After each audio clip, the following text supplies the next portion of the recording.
नमस्कार, आप देख रहे हैं गुड लक टुडे और मैं हूं आपके साथ गुंजन। और मेरे साथ स्टूडियो में इस वक्त मौजूद हैं पंडित शैलेंद्र पांडे जी। पंडित जी, बहुत बहुत स्वागत है आपका। नमस्कार।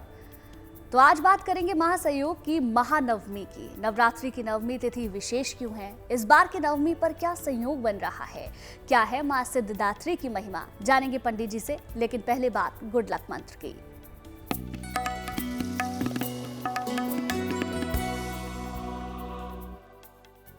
जो लोग 9 दिन का उपवास रख रहे हैं, याद रखें वो व्रत का पारायण दशमी तिथि को ही करेंगे। ऐसा नहीं है कि आपने 9 दिन का उपवास रखा है और नवमी पर हवन करने के बाद आप व्रत समाप्त कर लेंगे। याद रखिए, अगर आप 9 दिन का व्रत रखते हैं तो पूरी 9 रातें बीतने दीजिए, दशमी तिथि को पारायण करिएगा। अगर आप 9 दिन का व्रत रखते हैं तो आप नवमी पर पारायण नहीं कर सकते। बिल्कुल, अब जान लेते हैं कि 30 मार्च का आखिर पंचांग क्या है।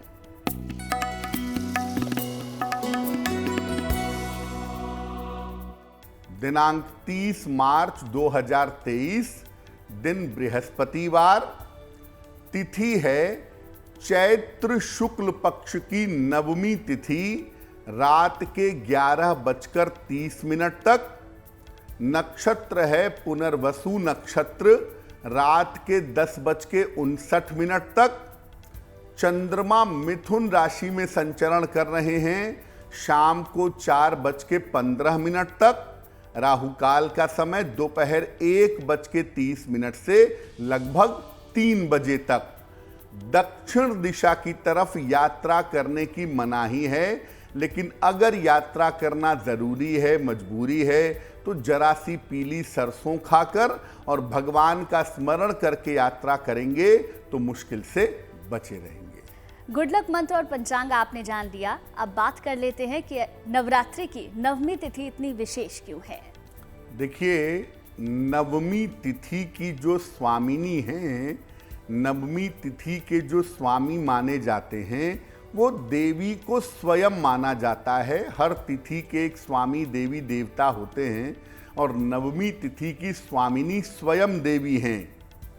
नवरात्रि की नवमी तिथि नवरात्रि की सबसे महत्वपूर्ण तिथि मानी जाती है।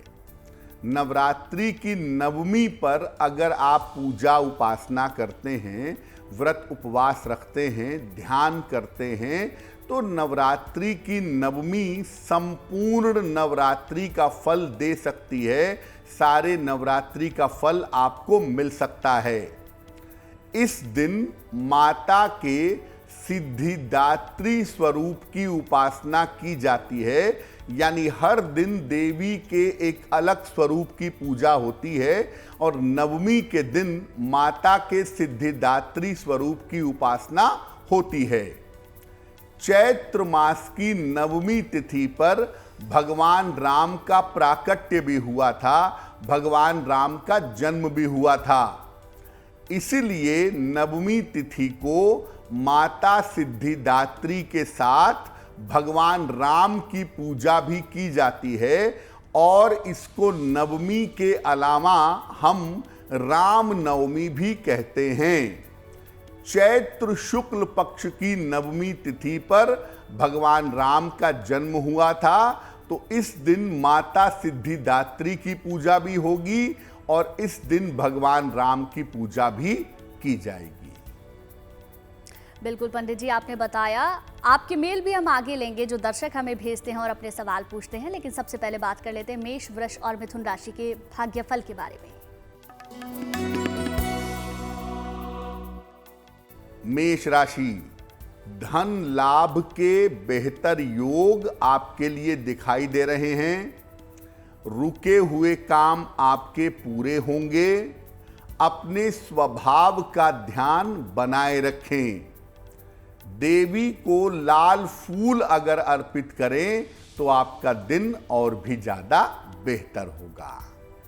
शुभ रंग होगा सफेद और भाग्य का मीटर आपको नंबर दे रहा है 70%, यानी मध्यम भाग्य आपके साथ बना हुआ है।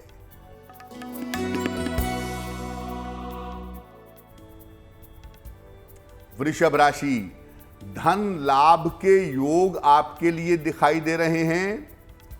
करियर में नई शुरुआत हो सकती है। छोटी यात्रा के योग आपके लिए बने हुए हैं।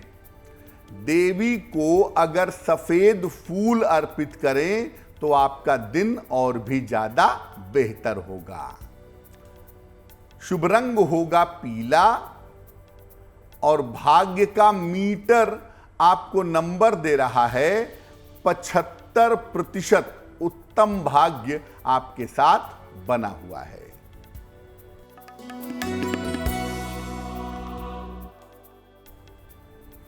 मिथुन राशि, मानसिक स्थिति में आपके सुधार होगा। धन लाभ के योग आपके लिए बन रहे हैं। करियर में आपको सफलता मिलेगी। देवी को अगर हरी इलायची अर्पित करें तो आपका दिन और भी ज्यादा बेहतर होगा। शुभ रंग होगा हरा और भाग्य का मीटर आपको नंबर दे रहा है 65%। यानी जितनी मेहनत करेंगे उतना ही आपको लाभ होगा। बिल्कुल पंडित जी, अब समय हो चुका है हमारे दर्शकों की मेल लेने का। पंडित जी, किस दर्शक का मेल ले रहे हैं? जी,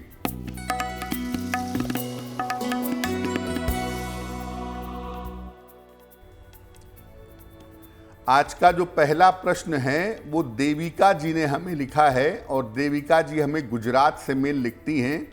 इनकी जन्म की तारीख है 10 अगस्त 1974, 1974। जन्म का समय है रात में लगभग 8 बजे और जन्म का स्थान है अहमदाबाद, गुजरात। ये लिख रही हैं कि इनका स्वास्थ्य बहुत अच्छा नहीं चल रहा है। सेहत की समस्याएं इनको परेशान कर रही हैं। इस समस्या से छुटकारा कब मिलेगा और आने वाले समय में स्वास्थ्य की स्थिति कैसी रहेगी? देविका जी, आपकी कुंडली के हिसाब से आने वाला समय स्वास्थ्य के लिए बेहतर है। उसमें आपको चिंता करने की आवश्यकता नहीं है। और अभी जो स्वास्थ्य में आपके दिक्कतें चली आ रही हैं, ये दिक्कतें, ये समस्याएं जून 2023 के बाद से बेहतर होनी शुरू हो जाएंगी। 2 उपाय करिए अपने बेहतर स्वास्थ्य और अपने बेहतर जीवन के लिए।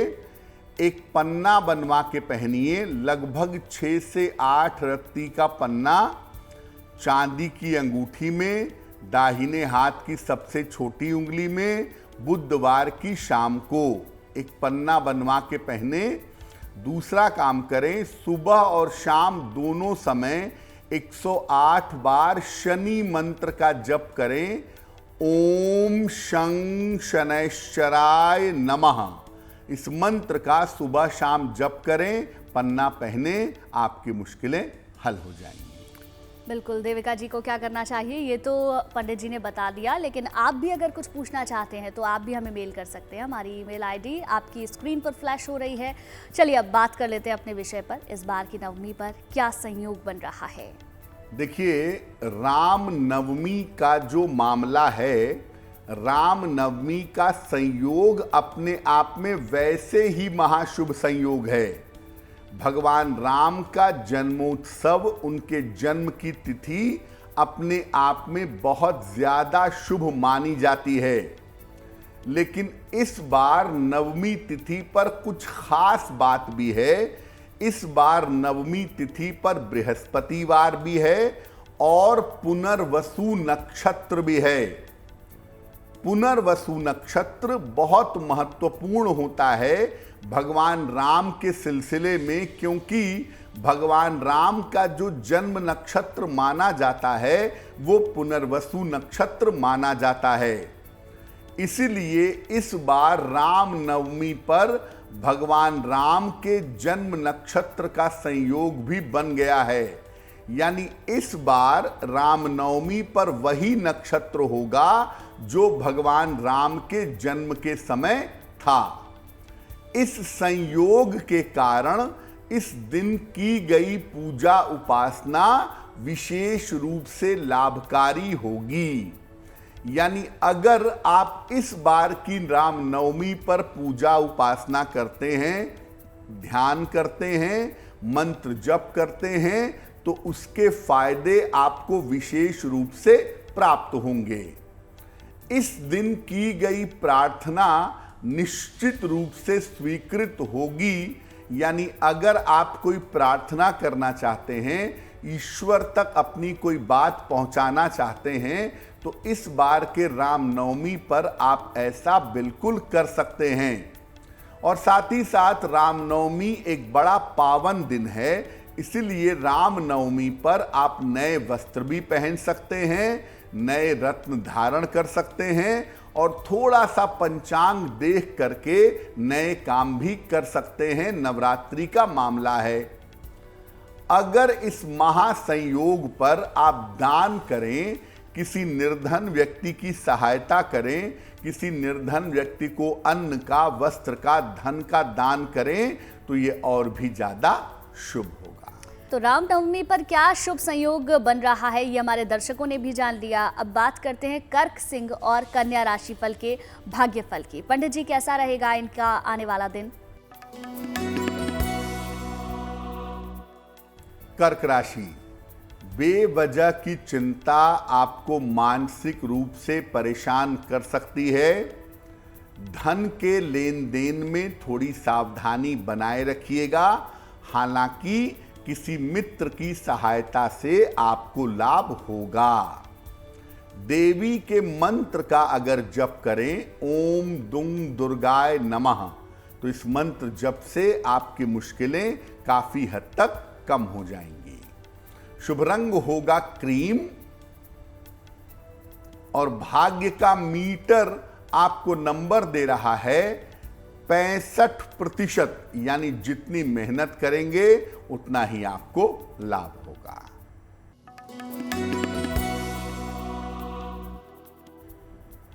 सिंह राशि, रुका हुआ धन आपको प्राप्त होगा। विवाह आपका तय हो सकता है इस समय, अगर प्रयास किया जाए तो। घर के बड़ों के स्वास्थ्य का ध्यान थोड़ा बनाए रखिएगा। देवी को अगर लाल फूल अर्पित कर दें तो आपका दिन और भी ज्यादा शुभ होगा। शुभ रंग होगा नारंगी और भाग्य का मीटर आपको नंबर दे रहा है 70%। मध्यम भाग्य आपके साथ बना हुआ है।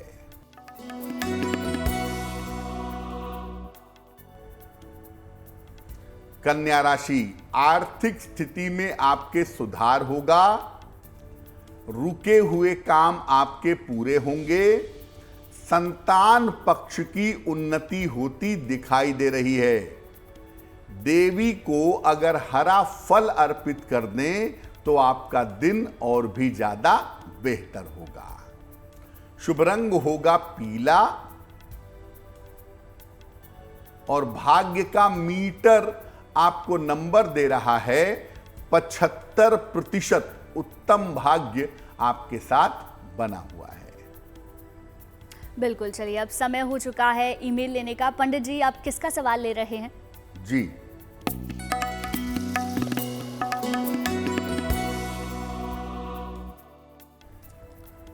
अगला प्रश्न हमें अवनींद्र कुमार जी ने लिखा है और अवनींद्र कुमार जी हमें लखनऊ से मेल लिखते हैं।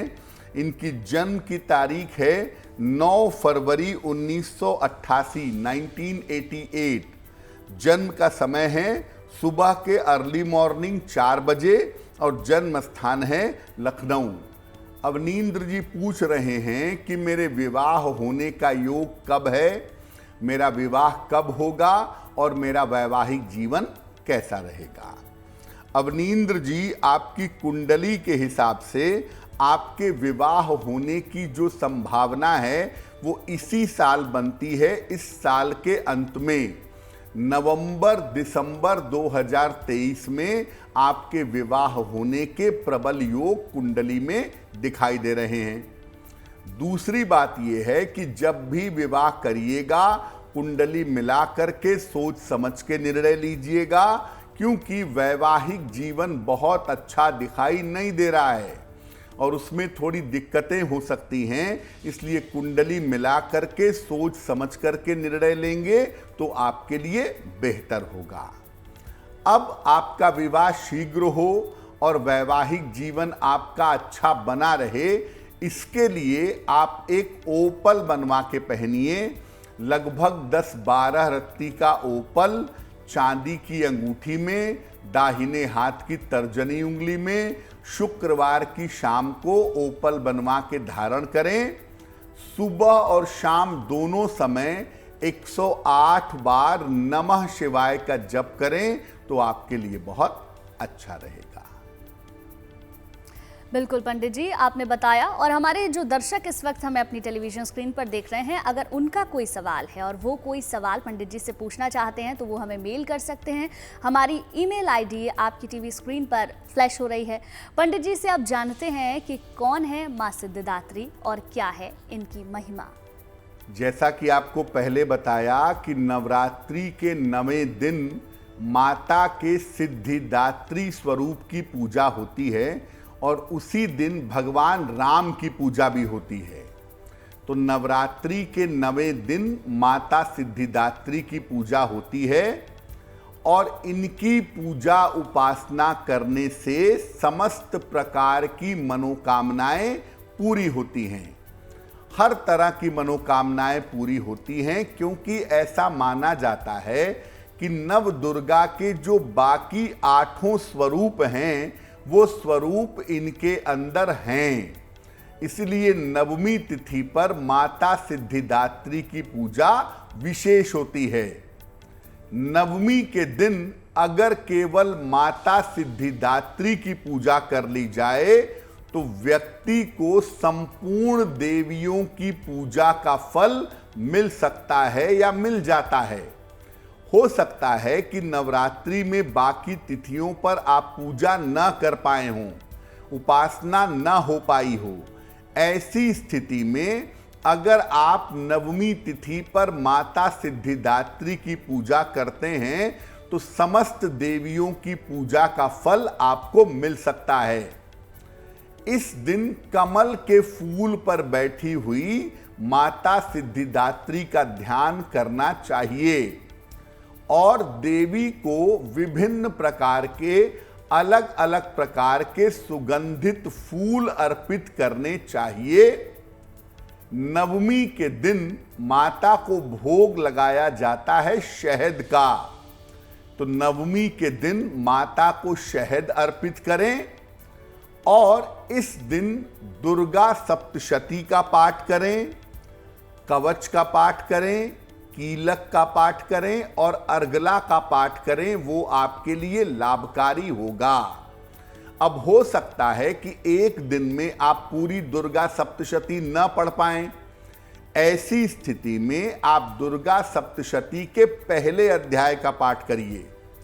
दुर्गा सप्तशती के पहले अध्याय का पाठ करने से देवी की कृपा मिलती है और मनचाही कामनाएं पूरी होती हैं।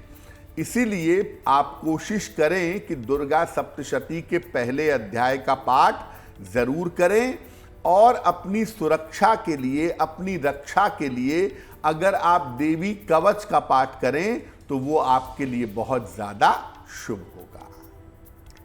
बिल्कुल पंडित जी, आपने बताया सिद्धिदात्री की पूजा किस तरीके से करनी है, कैसे माता को प्रसन्न करना है। लेकिन पंडित जी, भगवान राम का वासंतिक नवरात्र से क्या संबंध है और किस प्रकार उनकी पूजा उपासना करनी चाहिए, इसके बारे में भी बताएं। जी, वासंतिक नवरात्र के 9वें दिन भगवान राम का प्राकट्य हुआ था, भगवान राम का जन्म हुआ था। जो वासंतिक नवरात्र है, चैत्र नवरात्रि है, उसकी 9वीं तिथि पर भगवान राम का जन्म हुआ था। इसीलिए इसको राम नवमी भी कहते हैं।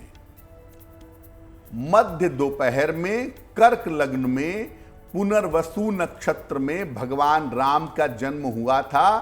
कर्क लग्न, कर्क राशि और पुनर्वसु नक्षत्र है भगवान राम का। मध्य दोपहर में भगवान राम की पूजा अर्चना करनी चाहिए। जैसे आपको माता सिद्धिदात्री की पूजा करनी है तो वो आप नवमी पर सुबह करें, शाम को करें या मध्य रात्रि में करें तो ज्यादा अच्छा होगा। लेकिन राम नवमी पर जो भगवान की पूजा की जाएगी वो मध्य दोपहर में की जाएगी। मध्य दोपहर में भगवान राम की पूजा अर्चना करनी चाहिए। और श्री रामचरितमानस का पाठ करें। पूरे रामचरितमानस का पाठ ना कर पाए तो बालकांड का पाठ करें या श्री राम के मंत्रों का जप करें। ओम राम रामाय नमः, ओम रामचंद्राय नमः, या राम का नाम भी एक मंत्र है, राम राम राम राम का भी जप आप कर सकते हैं।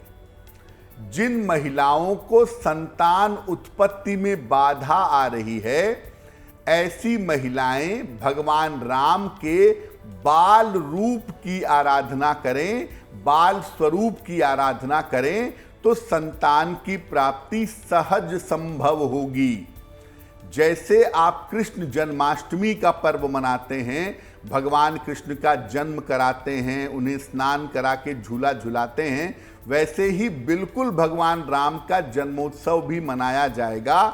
उन्हें स्नान करा के वस्त्र पहना करके झूला झुलाइएगा। और अगर संतान प्राप्ति की कोई कामना है या वैसे ही प्राप्ति की कोई कामना है, कोई मनचाही आपकी स्थिति है, तो आप उसके लिए प्रार्थना कर सकते हैं। बिल्कुल पंडित जी, चलिए अब ये भी जान लेते हैं कि तुला, वृश्चिक और धनु राशि का राशिफल क्या कहता है, कैसा रहने वाला है उनका दिन।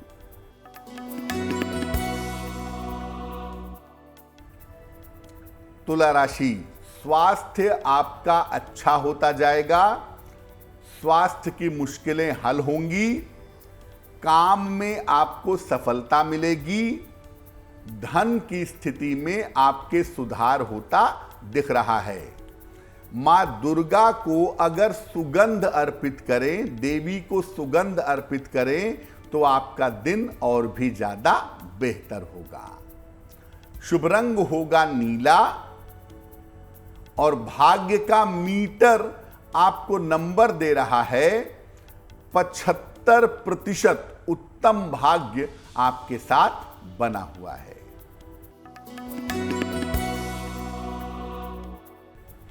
वृश्चिक राशि, बेवजह के विवादों से बचाव करें। काम में किसी तरह की जल्दबाजी न करें। शाम से आपकी स्थितियां बेहतर होती चली जाएंगी। देवी के मंत्र का अगर आप जप करें तो आपका दिन और भी ज्यादा बेहतर होगा। शुभ रंग होगा फिरोजी और भाग्य का मीटर आपको नंबर दे रहा है 65%, यानी जितनी मेहनत करेंगे उतना ही आपको लाभ होगा।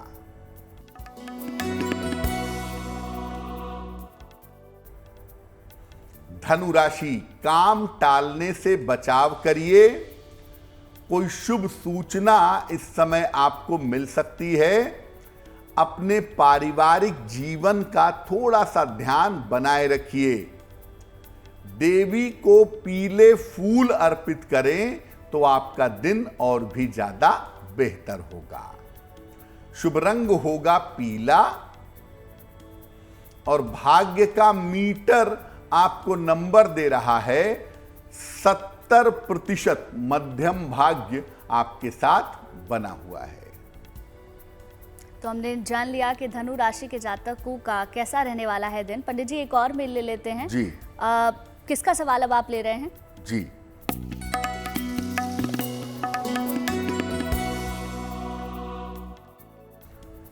अगला प्रश्न हम पूनम शर्मा जी का ले रहे हैं। पूनम शर्मा जी ने हमें दिल्ली से मेल लिखा है। इनकी जन्म की तारीख है 12 मई 1982, 1982। जन्म का समय है शाम को 6:10 और जन्म स्थान है दिल्ली। पूनम जी कह रही हैं कि पारिवारिक जीवन में समस्याएं बहुत ज़्यादा हैं। पारिवारिक मुश्किलें बहुत ज़्यादा हैं। ये मुश्किलें कब समाप्त होंगी और आने वाले समय में इनका स्वास्थ्य कैसा रहेगा, इस बारे में जानना चाहती हैं। पूनम जी, आपकी कुंडली के हिसाब से जो समय आपका चल रहा है, अक्टूबर 2023 तक शांति बनाए रखिए, थोड़ा सा धैर्य से काम करिए। अक्टूबर 23 के बाद से स्थितियां बेहतर होनी शुरू होंगी। पारिवारिक जीवन में इतनी ज़्यादा मुश्किलें नहीं हैं, थोड़ा सा तनाव ज़रूर है, लेकिन अभी आप शांति बनाए रखिए। आने वाले समय में आपको अपने स्वास्थ्य का ध्यान रखना होगा, ज़रूर रखना होगा, और ख़ास तौर से हड्डियों को लेकर के और आँखों की समस्याओं को लेकर के सावधानी बनाए रखनी होगी।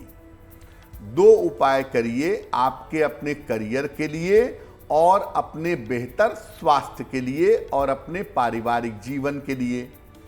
एक पन्ना बनवा के पहनिए, लगभग 6 से 8 रत्ती का पन्ना, चांदी की अंगूठी में, दाहिने हाथ की सबसे छोटी उंगली में, बुधवार की शाम को पन्ना बनवा करके धारण करें और सुबह के समय रोज कर सकें तो एक बार विष्णु सहस्त्र नाम का पाठ करें। अगर आप ऐसा नियमित रूप से करें तो आपके जीवन की मुश्किलें हल होनी शुरू हो जाएंगी। बिल्कुल, तो महानवमी पर क्या महासंयोग है, ये भी हम लगातार जान रहे हैं। इस विषय पर हम लगातार चर्चा कर रहे हैं। अब पंडित जी से जान लेते हैं कि नवमी के दिन हवन का विधान क्या है, क्योंकि ऐसे बहुत से परिवार होते हैं जहां पर कन्या पूजन के पहले हवन किया जाता है। नवमी के दिन, जैसा गुंजन ने कहा कि कन्या पूजन के पूर्व हवन किया जाता है। हवन करते क्यों हैं? नवमी के दिन नवरात्रि की पूर्णता के लिए, कंप्लीशन के लिए हवन किया जाता है, क्योंकि 9 दिन का अनुष्ठान है। तो इसको समाप्त करने के लिए हवन करने की परंपरा पाई जाती है। नवमी के दिन पहले पूजा करें, फिर हवन करें, और हवन सामग्री में जौ और काला तिल आपको मिलाना चाहिए। जितनी हवन सामग्री है बराबर मात्रा में जौ और काला तिल मिलाइए। इसके बाद कन्या पूजन करिएगा। कन्या पूजन के बाद संपूर्ण भोजन का दान करिएगा। यानी पहले आप देवी की पूजा करेंगे, उसके बाद हवन करेंगे, कन्या पूजन करेंगे और भोजन का दान करेंगे। एक बात जो पहले आपको बताया था मैंने कि देखिए, अगर आप 9 दिन का उपवास रखते हैं तो आप नवमी को व्रत समाप्त मत करिएगा, आप दशमी को समाप्त करिएगा।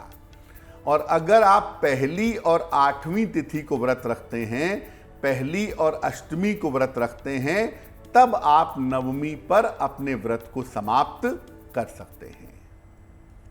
तो हवन का विधान आपने जान लिया, महानवमी पर महासंयोग क्या बन रहा है ये भी आपने जान लिया। अब जानते हैं कि देवी की कृपा के लिए कैसे हवन करना चाहिए। देखिए, हवन करने के बड़े सारे तरीके हैं। अलग अलग तरीके से हवन करने के बारे में शास्त्रों में स्पष्ट उल्लेख किया गया है, लेकिन हम आपको बताते हैं एक सरल तरीका, जिस तरीके से आप अपने घर पर हवन कर सकते हैं। हवन कुंड में लकड़ी जलाइए, पहले 5 बार घी की आहुति दीजिए। पहले 5 बार चम्मच से अग्नि में घी डालिए, फिर 108 बार हवन सामग्री से आहुति दीजिए। और आहुति देते समय आप विशेष मंत्रों का प्रयोग कर सकते हैं, जैसे ओम दुंग दुर्गाय स्वाहा, ओम ऐं ह्रीं क्लीं चामुंडाय विच्चे स्वाहा, या आप गायत्री मंत्र जपते हुए भी हवन की अग्नि में आहुति दे सकते हैं। गायत्री मंत्र से भी हवन कर सकते हैं। और जब आपका हवन समाप्त हो जाए, तब आप देवी की कृपा की प्राप्ति की प्रार्थना करिएगा कि देवी, हमने 9 दिन तक प्रार्थना की, उपासना की, साधना की, इसमें त्रुटि हो गई हो, गलती हो गई हो, तो उसके लिए हमें क्षमा करें, अपनी दया, अपनी करुणा हमारे ऊपर बनाए रखें। तो ये प्रार्थना आप हवन के बाद करिएगा, देवी से क्षमा याचना करिएगा। निश्चित रूप से नवरात्रि का संपूर्ण और शुभ फल आपको प्राप्त होगा। बिल्कुल पंडित जी, आपने बताया हवन किस तरीके से हमारे दर्शकों को करना चाहिए, लेकिन अब समय हो गया है राशिफल लेने का। क्या है मकर, कुंभ और मीन राशि का राशिफल, ये भी बताएं।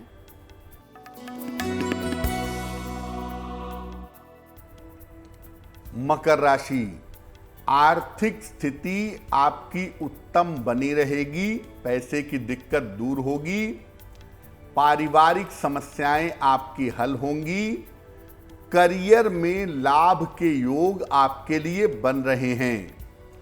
देवी को फल अर्पित करके प्रार्थना करें, आपका दिन और भी ज्यादा बेहतर होगा।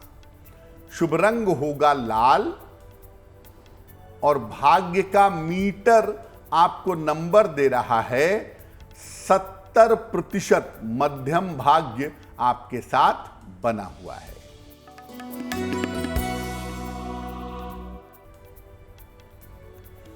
कुंभ राशि, करियर की स्थिति कुल मिलाकर अच्छी रहेगी, परिवार में खुशहाली रहेगी, कोई शुभ सूचना इस समय आपको मिलने वाली है। देवी को सुगंध अर्पित करें तो आपका दिन और भी ज्यादा बेहतर होगा। शुभ रंग होगा गुलाबी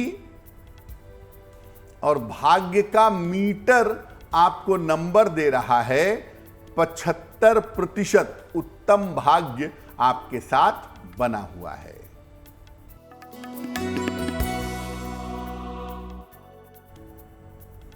मीन राशि, रिश्तों में समस्या हो सकती है, शांति और धैर्य बनाए रखें। किसी मित्र की सहायता से आपको लाभ होगा। देवी के मंत्र का अगर आप जप कर लें, ओम दुंग दुर्गाय नमः, तो दिन की मुश्किलें बहुत हद तक हल हो जाएंगी। शुभ रंग होगा हरा और भाग्य का मीटर आपको नंबर दे रहा है 65%। यानी जितनी मेहनत करेंगे उतना ही आपको लाभ होगा। तो हमने जान लिया सभी राशियों का दिन कैसे रहने वाला है, कैसा रहेगा दिन, कितना भाग्य मीटर साथ होगा। लेकिन अगर आपकी भी कोई समस्या है, पूछना चाहते हैं पंडित जी से कोई सवाल, तो हमें आप मेल कर सकते हैं। फिलहाल जानते हैं कि पंडित जी किसका सवाल ले रहे हैं। जी,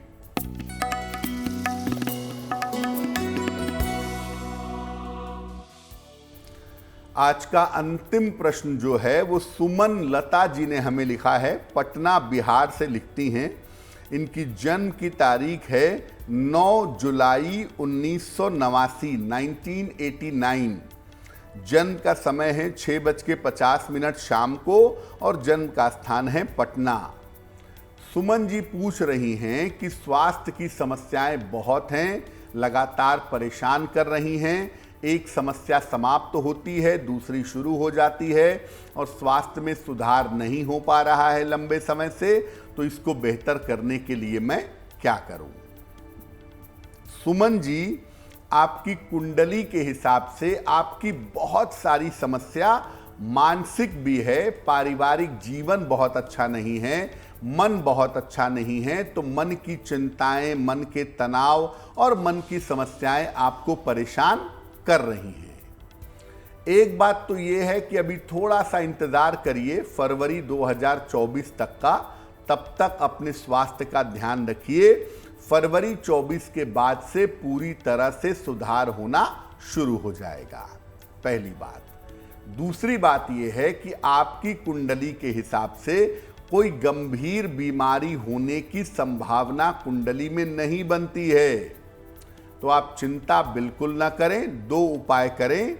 एक पन्ना बनवा के पहने, लगभग 8-10 रत्ती का पन्ना चांदी की अंगूठी में, दाहिने हाथ की सबसे छोटी उंगली में।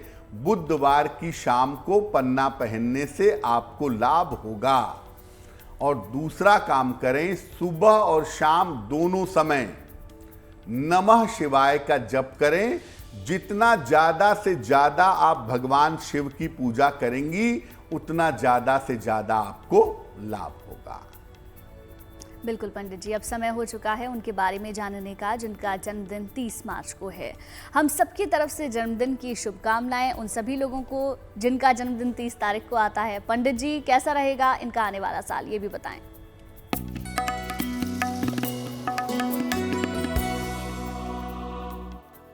जिन लोगों का जन्मदिन 30 मार्च को है, उन्हें हम सबकी तरफ से जन्मदिन की हार्दिक शुभकामनाएं।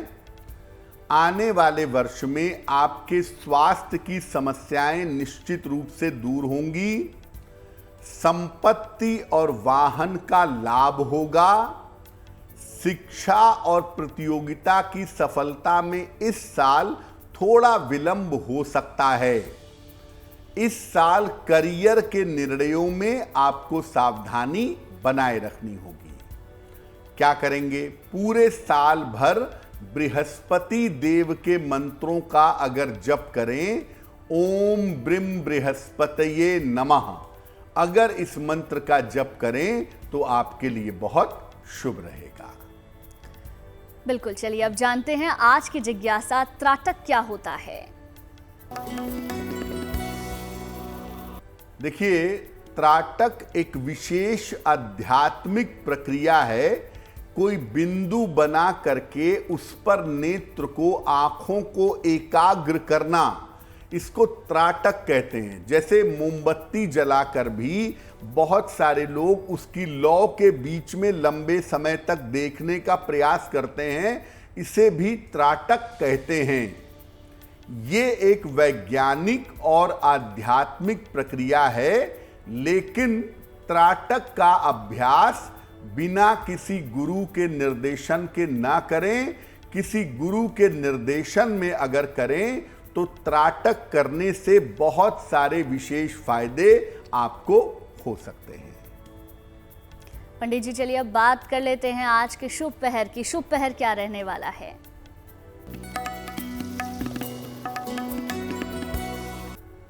बात करते हैं शुभ पहर की। दिनांक 30 मार्च बृहस्पतिवार, शुभ पहर का समय है शाम को 6 बजे से 7:30 के बीच में। इस समय में मां दुर्गा की कपूर से आरती करें। धन और कर्ज की समस्याओं से आपको छुटकारा मिलेगा। लेकिन करेंगे शुभ पहर में ही, समय फिर से नोट करें। 30 मार्च बृहस्पतिवार, शाम को 6 बजे से 7:30 के बीच में। जैसा कि हम रोज आपका गुड लक राशि के बारे में बताते हैं, आज जानते हैं पंडित जी किस गुड लक राशि की बात आज होगी।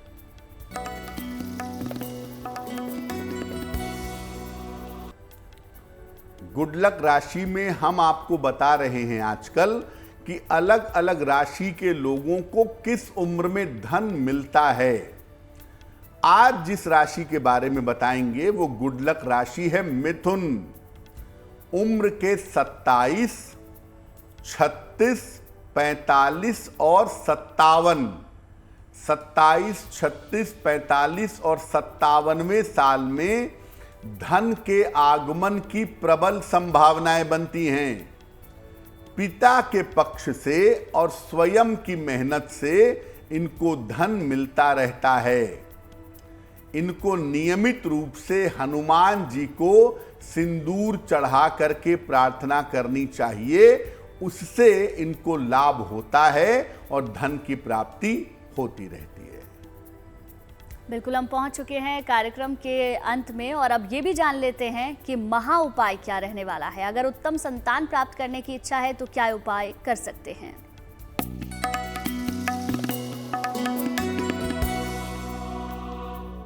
अगर आप चाहते हैं कि आपको उत्तम संतान की प्राप्ति हो या जो आपकी संतान है वो जीवन में उत्तम बने, तो क्या करेंगे? राम नवमी पर भगवान राम का जन्मोत्सव जरूर मनाएं। अपने घर में भगवान राम का जन्मोत्सव मनाइए और इसके बाद से एक नियम बना लीजिए रामनवमी के बाद से कि सप्ताह में एक बार अपने घर में बाल कांड का पाठ करेंगे। और अगर आप सप्ताह में एक दिन बाल कांड का पाठ करते हैं तो ये आपके संतान के लिए बहुत उत्तम होगा। साथ ही साथ अपने आहार में भी, अपने भोजन में भी सात्विकता बनाए रखें, मांस मदिरा इत्यादि का प्रयोग ना करें।